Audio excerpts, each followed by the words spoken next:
The arrow was meant for her heart, but Daniel Crane threw himself between the bowstring's release and the young Cheyenne woman clutching her infant son.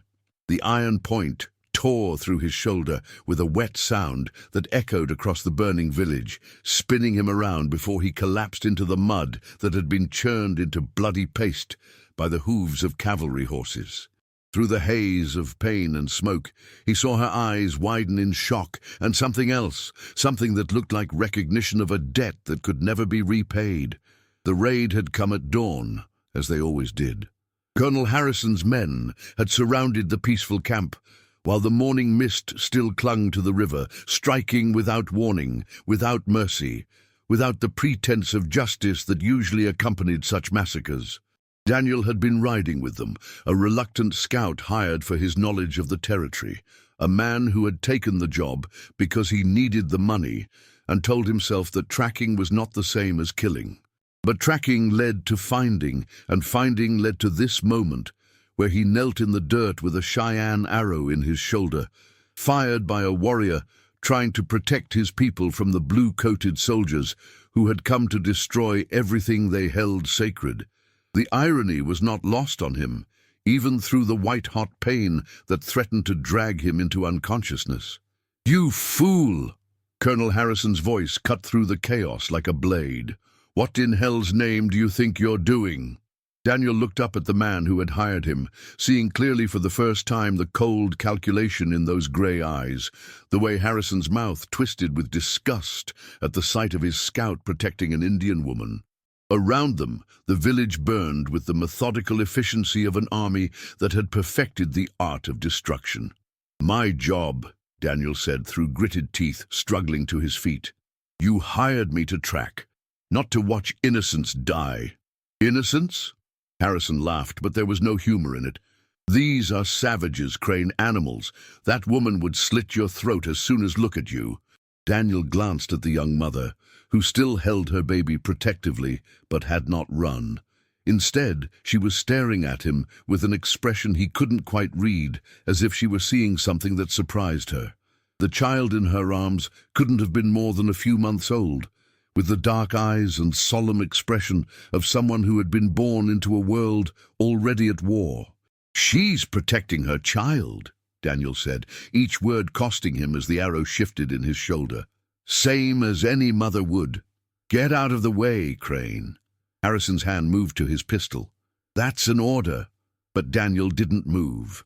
Couldn't move. Something had changed in him the moment he threw himself between the arrow and the woman. Something that went deeper than pain or fear or the simple economics of survival. He had made a choice, and now he had to live with the consequences. The Cheyenne woman spoke then, her voice soft but clear in the chaos. "Why?" she asked in English that was accented but precise. "Why do you protect us?"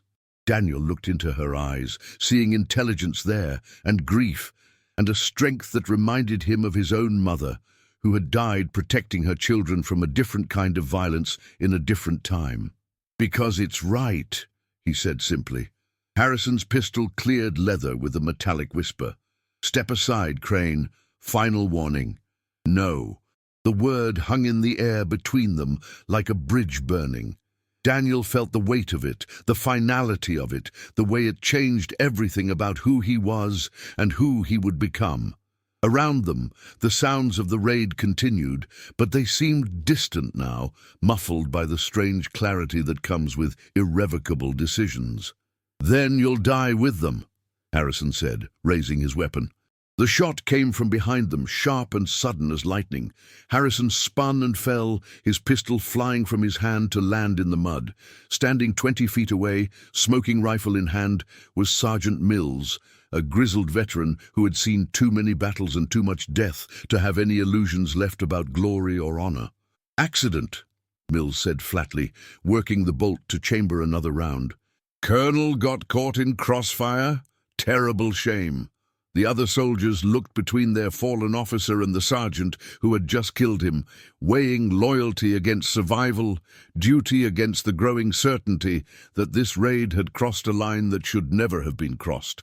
In the end, pragmatism won. They had their story, and Mills had their silence. "Cease fire!" Mills shouted, his voice carrying the authority of 3 decades in uniform. "Cease fire! We're pulling out!" The order rippled through the ranks like a wave, and gradually the shooting stopped. The surviving Cheyenne, those who hadn't been killed or wounded, began to emerge from hiding places among the lodges and fallen trees. Daniel watched them come, seeing the way they moved with the caution of people who had learned that safety was always temporary, always conditional. The young woman still hadn't moved from his side. She looked down at the arrow in his shoulder, then at the blood soaking through his shirt, and something in her expression softened. "You are hurt," she said, stepping closer. "This needs to be removed."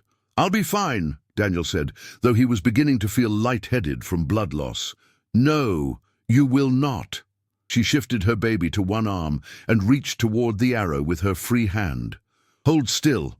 The pain when she pulled the arrow free was like fire and ice combined, a sensation so intense that Daniel's vision went white for a moment. When it cleared, she was pressing a strip of cloth torn from her dress against the wound, her touch gentle but firm. "My name is Ayana," she said quietly. "It means eternal blossom in my language. This is my son, Takoda. We are in your debt." "No debt," Daniel managed, though speaking was becoming more difficult. Just doing what needed to be done." "Yes," she said, and there was something in her tone that made him look at her more carefully. "That is what makes you different from the others." Sergeant Mills appeared at Daniel's side, his face grim with the weight of what had just happened. "We need to go, Crane, now, before Washington sends investigators." Daniel nodded, understanding the implications. By killing Harrison, Mills had saved their lives, but he had also made them all fugitives. The army would not look kindly on the murder of a colonel, even one who had been about to commit an atrocity. "Can you ride?" Mills asked. "I'll manage." Ayana was still holding the cloth to his wound, and Daniel could feel the warmth of her hand through the fabric. "Where will you go?" she asked. "I don't know," Daniel admitted. "Somewhere they won't look for us. Somewhere we can start over." She studied his face for a long moment, then seemed to come to a decision. "There is a place," she said. 3 days' ride north in the high country. My people have a hidden camp there where the old ways are still kept. You would be safe there." "They won't welcome white men," Daniel said. "They will welcome the man who took an arrow for a Cheyenne mother," Ayana replied. "They will welcome the man who chose to protect rather than destroy." Mills looked between them, understanding the significance of what was being offered. "Crane, you sure about this? Once we go with them, there's no going back to the white world." Daniel thought about the white world, about the army that had hired him to track people so they could be killed, about the towns where men like Harrison were heroes and women like Ayana were seen as less than human. He thought about his empty cabin, his solitary life, the way he had drifted from job to job without ever finding a place where he truly belonged. "I've been dead to that world for years," he said. "Maybe it's time to find a place where I can actually live." The journey to the hidden camp took 5 days instead of 3, slowed by Daniel's wound and the need to avoid army patrols that were searching for them. Ayana rode beside him, her baby secured in a cradleboard that left her hands free to tend to Daniel when the pain became too much for him to stay upright in the saddle. On the second night, as they camped in a grove of aspens that whispered secrets in the wind, she told him her story. Her husband had been killed in a raid 6 months earlier, leaving her to raise their son alone. She had been preparing to leave the village that morning, to take Takoda to safety in the mountains when the soldiers had come. "I should have left sooner," she said, staring into the small fire they had built. "I knew they were coming. The signs were there, but I hoped that maybe this time would be different."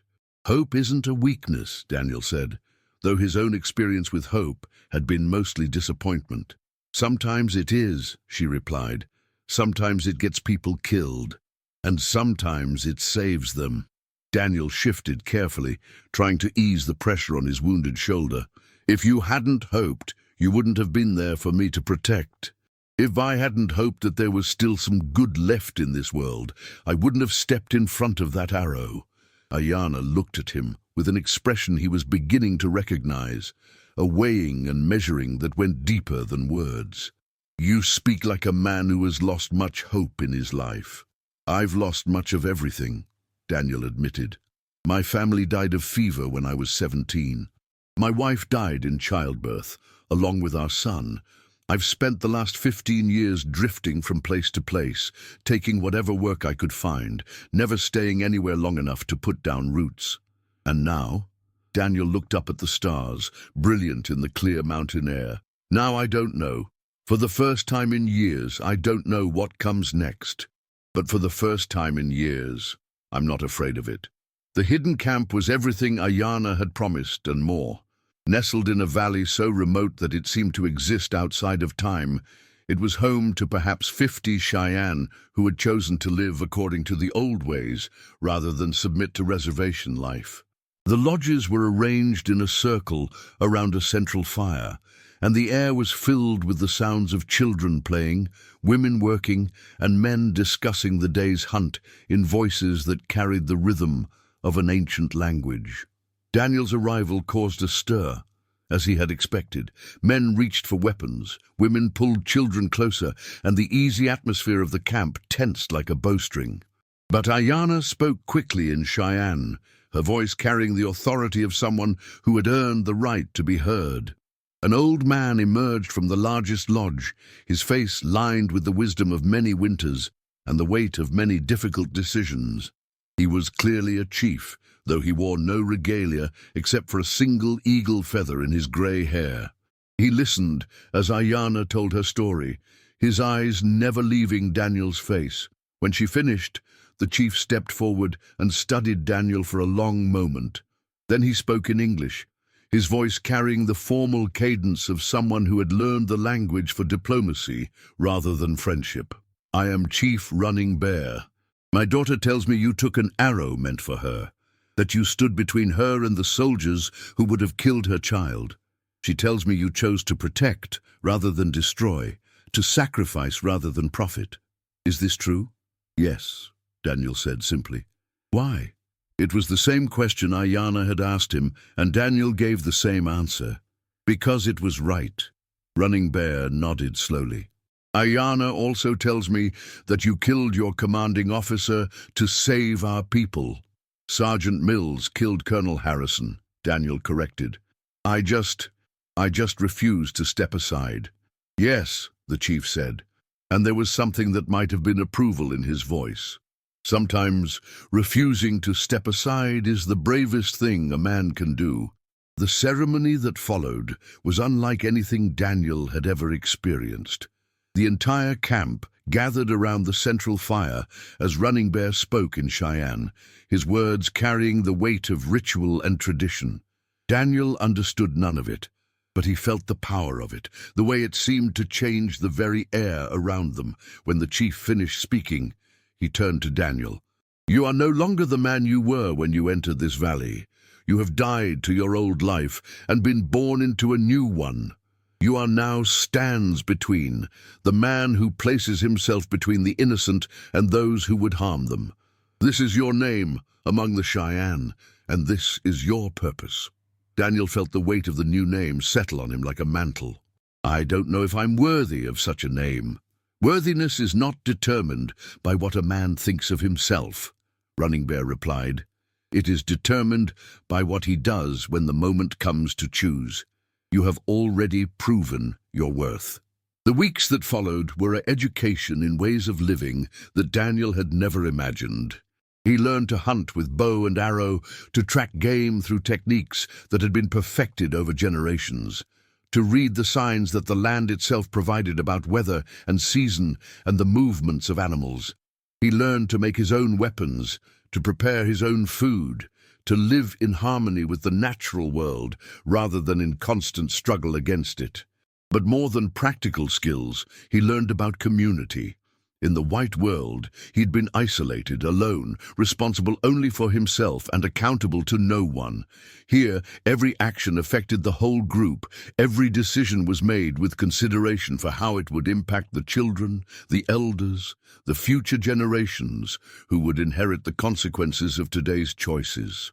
Ayana became his teacher in many things, and gradually something deeper began to grow between them. It started with shared meals, conversations by the fire, the gentle way she tended to his healing shoulder. It grew through shared work, the way they fell into rhythm when processing hides or preparing food, the comfortable silences that spoke of understanding deeper than words. "You are different from other white men," she told him one evening as they walked beside the stream that ran through the valley. Takoda was sleeping in his cradleboard on her back, lulled by the gentle motion of her steps. "How so?" "You listen," she said. "Most white men talk constantly, as if the sound of their own voice is the most important thing in the world. You listen to what people say, to what they don't say, to what the land itself is saying." Daniel considered this. "I've been alone for so long, I guess I forgot how to make conversation." "It is not about conversation," Ayana said. "It is about respect. When you listen to someone, you are showing them that their thoughts and feelings matter to you. Most white men believe that only their thoughts and feelings matter." "And what do you think of my thoughts and feelings?" She stopped walking and turned to face him, her expression serious. "I think you are a man who has been hurt deeply and has used that hurt to understand the pain of others. I think you are a man who has learned that strength comes not from the ability to inflict pain, but from the willingness to accept it in order to protect others. I think—" She paused, as if weighing her words carefully. "I think you are a man I could love, if you would let me." And Daniel felt something shift inside him, a wall that had been built from years of loss and loneliness beginning to crumble. "I don't know how to let anyone love me anymore. I don't know if I remember how to love anyone else." "Love is not something you remember," Ayana said gently. "It is something you choose every day in 1,000 small ways. You have already been choosing it, even if you don't realize it. Every time you help with the children, every time you share your food, every time you put the needs of the community before your own, you are choosing love." That night, Daniel lay in the lodge that had been built for him, staring up at the smoke hole where stars were visible in the clear mountain sky. He thought about the man he had been 6 months ago, the drifter who had taken a job with the army because he needed money and had no other skills. He thought about the moment when he had thrown himself between the arrow and Ayana, the instant when everything had changed. The story of what had happened at the village had already begun to spread, carried by traders and travelers who moved between the scattered bands of Cheyenne. It grew in the telling, as stories do, becoming something larger than the simple act of one man protecting a woman and child. It became a tale of transformation, of a white man who had chosen to become something different, something better. But it was not the growing legend that mattered to Daniel. It was the reality of his life in the hidden valley, the way he had found purpose and belonging among people who had every reason to hate him, but had chosen instead to accept him. It was the sound of children laughing, the satisfaction of bringing meat to the camp after a successful hunt, the quiet moments with Ayana when words were unnecessary. Winter came early to the high country, sealing the valley in snow and ice that would keep them isolated until spring. Daniel had worried about the long months of confinement, but instead he found them peaceful, restorative. The camp settled into the rhythm of cold weather life, with long hours spent around the fire, telling stories, making tools, and sharing the accumulated wisdom of generations. It was during one of these evening gatherings that Running Bear told the story of Stands Between, the white man who had taken an arrow to protect a Cheyenne mother and her child. The story had grown in the telling, becoming something that belonged not just to Daniel, but to the entire community. It was a story about courage, about the possibility of redemption, about the power of choice to transform not just individual lives, but the relationships between peoples. "The story is not finished," Running Bear said, his eyes finding Daniel in the firelight. "Stands Between has proven his courage, but he has not yet proven his wisdom. A man can be brave for a moment, but it takes wisdom to be brave for a lifetime." Daniel felt the weight of those words, the challenge and the promise they contained. He looked around the circle of faces, seeing acceptance there and expectation, and something that might have been hope. These people had taken him in, had given him a new name and a new purpose, but they were also waiting to see what he would do with those gifts. The answer came with the spring thaw, when the first traders arrived in the valley carrying news from the outside world. The army was still looking for the men who had killed Colonel Harrison, but the search was less intense now, and there were rumors that the investigation was being quietly shelved. More importantly, there were stories of other villages attacked, other innocents killed, other acts of senseless violence that seemed to be escalating rather than diminishing.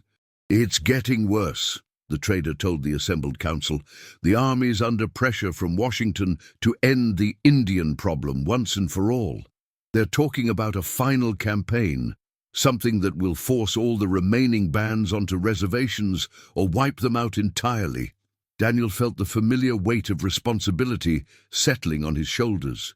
He could stay in the valley, safe and hidden, and watch from afar as his adopted people were destroyed. Or he could use what he had learned, both about the white world and the Cheyenne world, to try to prevent the coming catastrophe. "I have to go," he told Ayana that night as they walked beside the stream that had become their favorite place for private conversations. "I know," she said, though her voice was heavy with sadness. "You cannot save everyone, Daniel. You cannot stop what is coming by yourself." "Maybe not," he admitted, "but I have to try.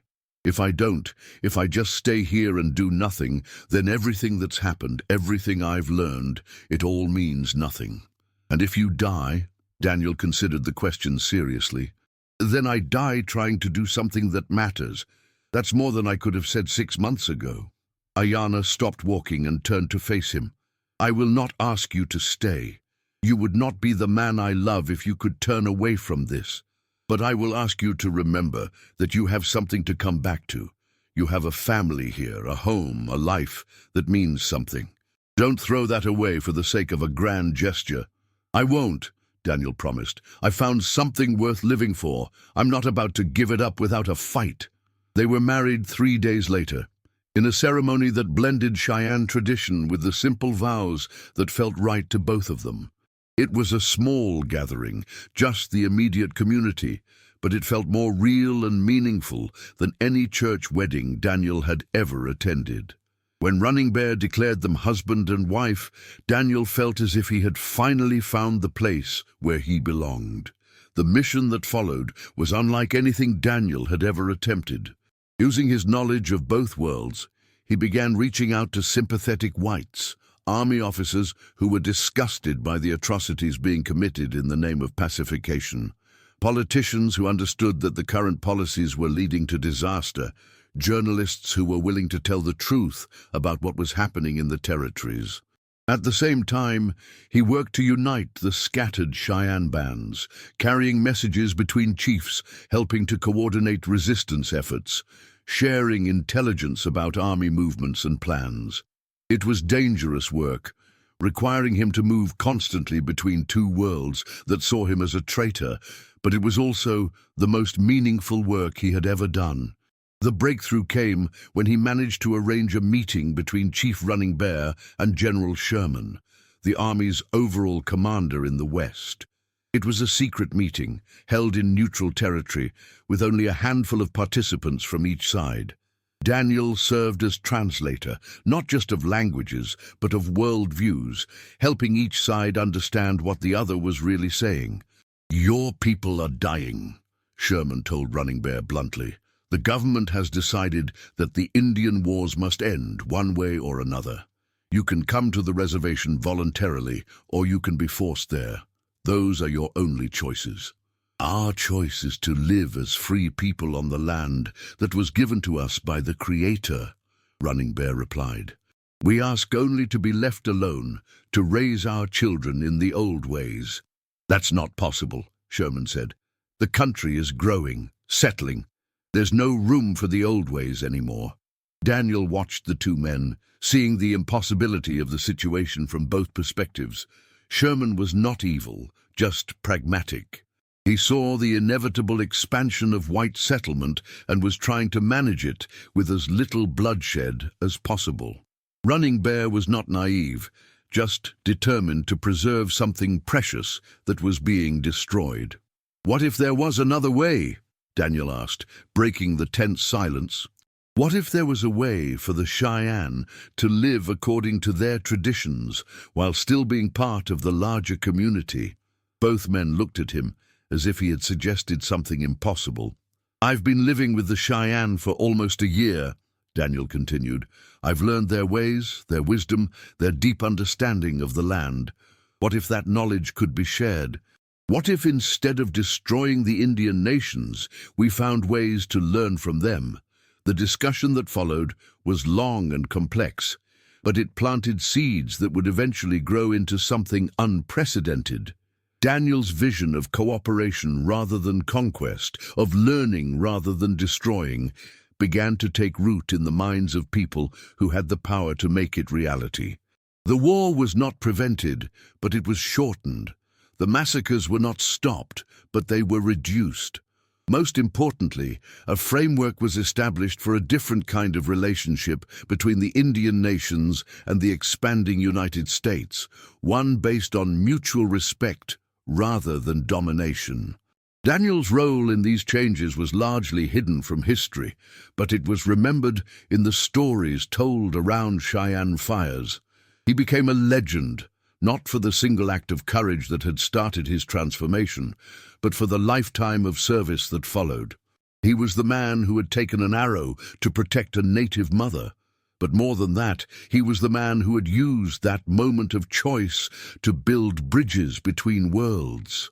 Years later, when peace had finally come to the territories and the hidden valley was no longer a refuge but a home, Daniel would sit by the fire with his children and grandchildren, telling them stories of the old days when the world was younger and the divisions between peoples seemed insurmountable. The arrow was just the beginning, he would tell them. The real work came after, in the years of building trust, of learning to see through each other's eyes, of choosing love over fear every single day. And in those stories, told in the gentle cadence of a man who had found peace, the legend of Stands Between continued to grow, inspiring new generations to believe that one person's choice to do what was right could change the world. But the man himself, older now and content in the life he had built, knew that legends were less important than the simple truth, that he had found his place in the world by choosing to protect rather than destroy, to build rather than tear down, to love rather than hate. He had taken an arrow to protect a native mother, and in doing so had discovered who he was meant to be. The sun had risen on a new world, and Daniel Crane, known among the Cheyenne as Stands Between, had played his part in bringing it into being. It was enough. More than enough. It was everything.